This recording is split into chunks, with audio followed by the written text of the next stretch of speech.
ചോദ്യം അത് തന്നെയാണ്. ചോദ്യങ്ങൾ ഇങ്ങനെ ചോദിച്ചുകൊണ്ടേയിരിക്കേണ്ട ഒരു സാഹചര്യമാണ്. കാരണം ഉത്തരവില്ല. ഈ മാധ്യമങ്ങളെ മുഴുവൻ അടിച്ചാക്ഷേപിക്കുന്ന നിലപാടെടുത്ത ഈ സ്പോൺസറോട് ഈ 137 കോടി എങ്ങോട്ട് പോയി, അത് എവിടുന്ന് വന്ന ചോദ്യത്തിന് ഉത്തരവില്ല. ശ്രീ ഹരിദാസ്, അങ്ങനെ ഒരുപാട് ചോദ്യങ്ങളുണ്ട്. അപ്പോൾ എൻ്റെ ചോദ്യം ഇത്രയേ ഉള്ളൂ. സംസ്ഥാന സർക്കാർ ഒരു റബ്ബർ സ്റ്റാൻഡ് പോലെ ഇങ്ങനെ നിൽക്കുകയാണോ, റബ്ബർ സ്റ്റാമ്പ് പോലെ ഇങ്ങനെ നിൽക്കുകയാണോ? ആർക്കും എവിടുന്നും വരാം, ഏത് രീതിയിൽ ഇവിടുന്ന് ഇങ്ങനെ കാര്യങ്ങൾ നടത്താം, അവർക്ക് എങ്ങോട്ട് വേണേൽ പോവാം. ഇതിലൊന്നും ഒരു വെറ്റിംഗ് നടത്താനുള്ള ഒരു സംവിധാനവും ഈ സർക്കാരിൻ്റെ സാധ്യതയില്ലേ? ഈ സർക്കാരിന് കഴിവില്ലേ? രണ്ട് കാര്യങ്ങൾ പറഞ്ഞിട്ട് ഞാൻ ഈ ചർച്ചയിൽ തുടങ്ങുള്ളൂ. ഒന്ന്, കെ.എം. ഷാജഹാൻ ഈ ചർച്ചയിൽ ഇപ്പൊ തുടരുന്നുണ്ടോ എന്ന് എനിക്കറിയില്ല. കാരണം എന്റെ മുമ്പിൽ TV ഇല്ല. അദ്ദേഹം ടെലിഫോൺ ലൈനിലാണ് അകത്താക്കിയത് VS അച്യുതാനന്ദന്റെ കഠിന ശ്രമത്തിന്റെ ഫലമായിട്ടാണ് എന്ന് പറയുമ്പോൾ അവിടെ ഏറ്റവും പ്രധാനപ്പെട്ടതായിട്ട് ശ്രദ്ധിക്കേണ്ടത് എന്താ വെച്ച് കഴിഞ്ഞാൽ, VS അച്യുതാനന്ദന് ബുദ്ധിയും ബോധവും നല്ല ആരോഗ്യവുമുള്ള സമയത്ത് സോളാർ സമരത്തിനെതിരായിട്ട് ഈ നമ്മുടെ സെക്രട്ടേറിയറ്റിന്റെ പടിക്കൽ നടത്തിയ നാടകത്തിന്റെ സമയത്ത് ബാലകൃഷ്ണപിള്ള വന്നപ്പോ കൈ പിടിച്ച് തന്റെ അടുത്തിരുത്താനും ഈ അച്യുതാനന്ദൻ മടിച്ചിട്ടില്ല എന്നുള്ളതും, ഒരു കമ്മ്യൂണിസ്റ്റുകാരൻ്റെതായിട്ടുള്ള എല്ലാ ദൗർബല്യവും ഉണ്ടായിരുന്ന ഒരു വ്യക്തിയായിരുന്നു ശ്രീ അച്യുതാനന്ദൻ എന്നുള്ള കാര്യവും ഞാൻ ഇവിടെ എടുത്തു പറഞ്ഞുകൊണ്ട് ഞാൻ ഈ ചർച്ചയിൽ പങ്കെടുക്കുള്ളൂ.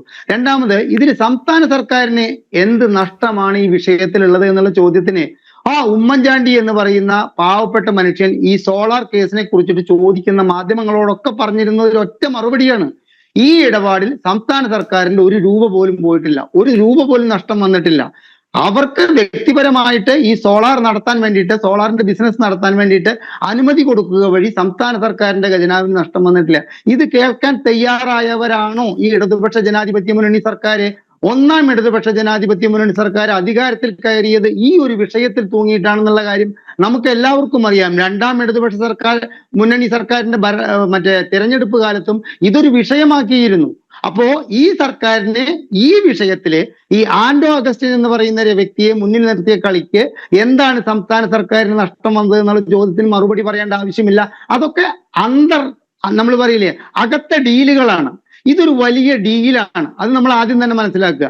ഈ 70 കോടി രൂപ സ്റ്റേഡിയത്തിൽ മുടക്കാൻ വേണ്ടിയിട്ട് ഇന്നിപ്പോ നമ്മൾ പത്രസമ്മേളനത്തിന്റെ ഇടയിൽ, ക്ഷമിക്കണം, നിങ്ങൾ ഞാൻ 1-2 ചാനൽ ചർച്ചകൾ കഴിഞ്ഞിട്ടാ വരുന്നത്. അതിലൊക്കെ ഈ ആന്റോ അഗസ്റ്റിന്റെ ഈ പത്രസമ്മേളനത്തിന്റെ ഭാഗങ്ങൾ കാണിച്ചായിരുന്നു. അതിൽ ഒന്നിൽ അദ്ദേഹം പറയുന്നത് കേട്ടു, കേരളത്തിലെ ജനങ്ങൾക്ക് സ്പോർട്സിൽ താല്പര്യം വരുത്തുക, ഫുട്ബോളിൽ കൂടുതൽ കമ്പക്കാരാക്കുക, കേരളത്തിലെ ജനങ്ങളുടെ പ്രശ്നങ്ങൾ മാറ്റുക. ഇവിടെ ആരോ ചോദിക്കുന്നത് കേട്ടത് തന്നെയാണ് എനിക്ക് തോന്നുന്നത്, ശിവശങ്കരനാണെന്ന് തോന്നുന്നു.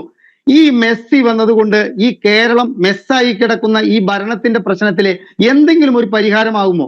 ഈ അർജന്റീന ടീം ഇവിടെ വന്ന് കളിച്ചത് കൊണ്ട് കേരളത്തിൽ മെസ്സായി കിടക്കുന്ന ഈ ഭരണം, കുത്തഴിഞ്ഞു കിടക്കുന്ന ഈ ഭരണം നേരെയാകുമോ? അപ്പൊ ഇതൊന്നുമല്ല കേരളത്തിന്റെ പ്രശ്നം, ഇതൊന്നുമല്ല.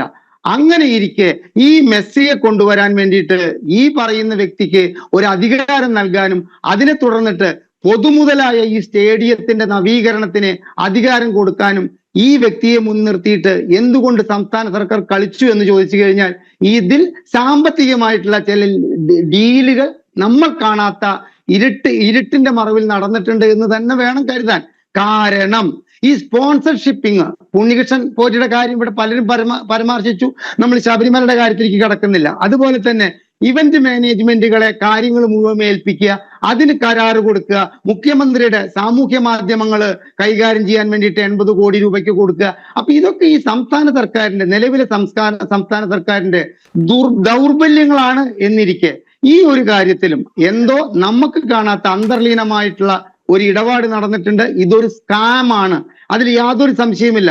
ഈ ശ്രീ ശിവശങ്കരൻ പറഞ്ഞതുമാതിരി തന്നെ മോൺസൺ മാവുങ്കലിനൊന്നും ഈ ആന്റോ അഗസ്റ്റിനായിട്ട് താരതമ്യം ചെയ്തിട്ട് ആന്റോ അഗസ്റ്റിന്റെ ആ ഉന്നതിയിലിരിക്കുന്ന ആ തട്ടിപ്പുകാരന്റെ പ്രതിച്ഛായയ്ക്ക് മങ്ങലേൽപ്പിക്കരുത്. കാരണം അദ്ദേഹം എവിടെ കിടക്കുന്നു, ഇദ്ദേഹം എവിടെ കിടക്കുന്നു. അപ്പൊ നമ്മൾ ഇതിലൊരു കാര്യം മനസ്സിലാക്കേണ്ടത് എന്താ വെച്ച് കഴിഞ്ഞാൽ, എന്തിനാണ് ഇത്തരത്തില് ഈ സ്പോർട്സുമായി ബന്ധപ്പെട്ടിട്ടോ ഫുട്ബോളുമായിട്ട് ബന്ധപ്പെട്ടിട്ടോ യാതൊരു പുലകുളി ബന്ധം പോലും ഇല്ലാത്ത ഈ ആന്റോ അഗസ്റ്റിനെ ഈ ഒരു വിഷയത്തിന്റെ സ്പോൺസറായിട്ട് സംസ്ഥാന സർക്കാർ അങ്ങനെ പറയരുത്. കാരണം ഇതിന്റെ മാംഗോ ഫണ്ട് തട്ടിപ്പ് നടത്തിയ സമയത്ത് ക്രിക്കറ്റ് ഇതിഹാസം സച്ചിൻ ടെണ്ടുൽക്കർ ആയിരുന്നു അതിന്റെ ബ്രാൻഡ് അംബാസിഡർ. സ്പോർട്സുമായിട്ട് ഒരു ബന്ധമില്ലാത്ത ആളല്ല ശ്രീ ആന്റോ അഗസ്റ്റിൻ.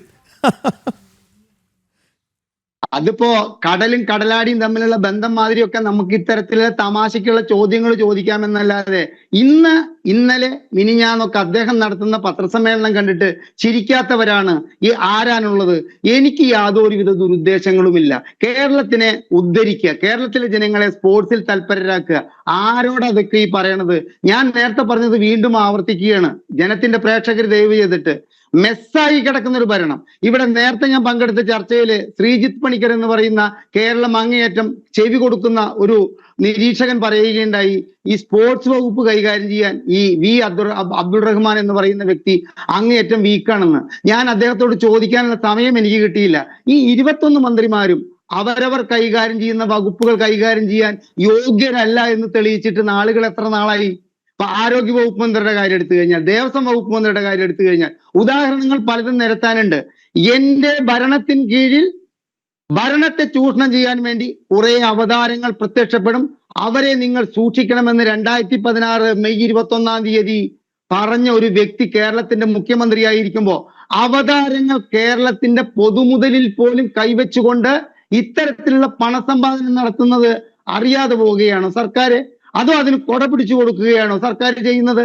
ഈ വ്യക്തിക്ക് എനിക്കറിയില്ല, സലീം മടവൂരിനെ കോട്ട് ചെയ്തിട്ട് ശ്രീ ശിവശങ്കരൻ എന്തോ പറയുന്നത് കേട്ടു.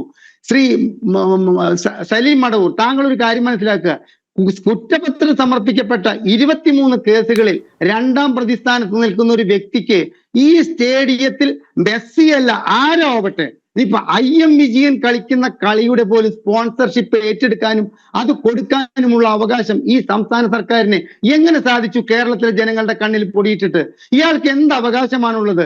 കേരളത്തിന്റെ പൊതുജനങ്ങളുടേതായിട്ടുള്ള എന്ത് പരിപാടിയുടെ സ്പോൺസർഷിപ്പ്? ഒരു ചാനൽ വിലക്ക് വാങ്ങിക്കൊണ്ട് അതിൽ വൈകുന്നേരമോ അല്ലെങ്കിൽ ഉച്ചയ്ക്കോ അദ്ദേഹത്തിന് സമയം കിട്ടുന്ന സമയത്ത് കേരളത്തിൽ നടക്കുന്ന മറ്റ് അനീതികളെ മുഴുവൻ ചൂണ്ടിക്കാണിച്ചുകൊണ്ട് വിമർശിക്കുന്ന ഈ വ്യക്തിക്ക് അത് സ്വന്തം ചാനലിൽ മാത്രമേ നടത്താൻ പറ്റൂ എന്നുള്ളൊരു കാര്യം നിലനിൽക്കെ അദ്ദേഹത്തിന് എന്ത് അവകാശമാണ് ഇതിലുള്ളത്? ഒരു തെങ്ങ് ഒരു ബസ് സ്റ്റാൻഡിന്റെ മുകളിലേക്ക്, ഒരു ബസ് സ്റ്റോപ്പിന്റെ മുകളിലേക്ക് മറിഞ്ഞു വീഴാൻ നിൽക്കുന്നത് 10-20 കൊല്ലം മുമ്പ് എന്നിൽ ഉണർന്ന ധാർമ്മികത പൊതുജനങ്ങളുടെ മേത്തേക്ക് വീണാൽ ഉണ്ടാവുന്ന ഭവിഷ്യത്തോർത്തിട്ട് അത് PWയുടെ സ്ഥലത്താണ് നിൽക്കുന്നത് എന്ന് പറഞ്ഞിട്ട് അത് മുറിക്കാൻ വേണ്ടിയിട്ട് ഞാനൊരു ശ്രമം നടത്തി. ആ ശ്രമത്തിന് കുറച്ച് ആൾക്കാരെ പിന്തുണ ഉണ്ടായി. അത് മുറിക്കാൻ പോയി വാക്കാലുള്ള ഒരു സമ്മതം കിട്ടിയിട്ട് ഞാനത് മുറിച്ചു. കൊല്ലം 3 ഞാൻ അതിന്റെ കേസിന് നടന്നത്. PWയുടെ സ്ഥലത്തെ തെങ്ങ് മുറിച്ചത്, അതിന്റെ കരിമ്പ്, അതിന്റെ ഉള്ളിലില്ലേ അതിന്റെ ഒരു വെളുത്ത ഒരു സാധനം, ആ കുരലിലിരിക്കുന്ന സാധനം, ഞങ്ങളുടെ നാട്ടിലെ അതിന് കരിമ്പ് എന്നാണ് പറയാ, അത് തിന്നാൻ വേണ്ടിയിട്ടുള്ള ദുരുദ്ദേശത്തിന്റെ പേരിലാണ് ഞങ്ങൾ അത് ചെയ്തത് എന്ന് 20 പേരുടെ പേരിൽ കേസെടുത്തു. ഈ സ്റ്റേഡിയത്തിന്റെ ചുറ്റും നിൽക്കുന്ന ഈ മരങ്ങൾ മുറിക്കാൻ ആരാണ് ഈ ആന്റോ അഗസ്റ്റിന് അനുവാദം നൽകിയിരിക്കുന്നത്? ഒരു മരം, ജനങ്ങൾക്ക് അപകടകരമായ വിധത്തിലുള്ള ഒരു മരം മുറിക്കണമെങ്കിൽ 16 പേപ്പർ ശരിയാക്കേണ്ട ഈ സംസ്ഥാനത്ത് ഇത്തരത്തിൽ മരം മുറിച്ചുകൊണ്ട് ഇന്ന് ആ സ്റ്റേഡിയം അക്ഷരാർത്ഥത്തില് കോളമാക്കിയിരിക്കുകയാണ്. സ്റ്റേഡിയം എന്ന് പറഞ്ഞു കഴിഞ്ഞാൽ തന്നെ ആരും വിശ്വസിക്കാത്ത തോതിലുള്ള ഒരു കോലമാക്കിയിടാൻ ഇയാൾക്ക് ആരാണ് അനുവാദം കൊടുത്തത്? അത് തന്നെയാണ് ചോദ്യം ശ്രീ ഹരിദാസ്. ഇങ്ങനെ ഒരുപാട് ചോദ്യങ്ങളുണ്ട്. ഇതിനൊക്കെ ആരാണ് ഈ മൗന അനുവാദം കൊടുക്കുന്നത്? ശ്രീ സലീം മടവൂർ, അങ്ങയുടെ വൈകുന്നേരം 6:30 ഇറക്കിയ ഒരു ഉത്തരവ് നിങ്ങൾ കണ്ടില്ലേ? അതെ അതെ, ഇത് GCDA കൊടുത്തിട്ടുള്ള ഒരു അനുവാദം സർക്കാരിന് കൊടുത്തു. സർക്കാർ അത് ഇയാളെ ഏൽപ്പിച്ചു എന്നൊക്കെ പറഞ്ഞിട്ട് ഒരു ഫാബ്രിക്കേറ്റഡ്, അതായത് ചാനലുകൾ ഇന്ന് ഈ വിഷയം ഏറ്റെടുത്തുകൊണ്ട് ചർച്ച ചെയ്യാൻ തുടങ്ങിയപ്പോ ഒരു ഉത്തരവ് ഇറക്കിയിട്ടുണ്ട്. അതുവരയ്ക്ക് പറഞ്ഞത് GCDAക്ക് ഇതൊന്നും അറിയില്ല എന്നാണ്. ഈ സ്റ്റേഡിയത്തിലെ ഈ ആന്റോ അഗസ്റ്റിൻ എന്ന് പറയുന്ന വ്യക്തി കയറിയിട്ട് ഇത്തരത്തിൽ മേയാൻ വേണ്ടിയിട്ട് ഇരിക്കുമ്പോ ഈ GCDAയുടെ ഉദ്യോഗസ്ഥരൊന്നും കണ്ടില്ല. ഇവിടെ എല്ലാം കട്ട് കഴിഞ്ഞു കഴിഞ്ഞാൽ അത് ബന്ധപ്പെട്ടവരൊക്കെ പറയുന്ന സ്ഥിരം ഡയലോഗാണ്, അയ്യോ ഞങ്ങളൊന്നും അറിയില്ലേ, എനക്കൊന്നും അറിയില്ലേ.